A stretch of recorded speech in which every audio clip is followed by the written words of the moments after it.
यहाँ तक कि मेरे सर के बाल अब पानी को छू रहे थे। अब माथे तक मेरा सर पानी में डूब चुका था।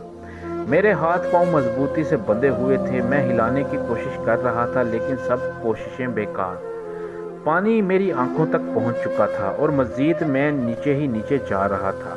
अब पानी मेरे नाक तक पहुंच गया, पानी में डूब गया। मैंने नाक बंद की और मुंह से सांस लेने की कोशिश करने लगा, लेकिन जल्द ही गर्दन तक मुझे पानी में डुबो दिया गया। गोते पर गोते लगी जा रहे थे। मेरे दिमाग में पानी पहुंच चुका था। फिर अचानक जैसे किसी ने रस्सी खींची हो, मैं पानी से बाहर निकला।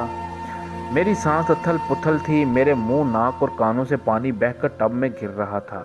सामने खड़ा शख्स मेरी वीडियो बना रहा था। मुझे दोबारा मुखातिब किया गया, पैसों का कहो घर वालों को, वरना तुम्हारी ये वीडियो जब वो देखेंगे तो वो ज़रूर इंतज़ाम कर लेंगे। नहीं नहीं, खुदा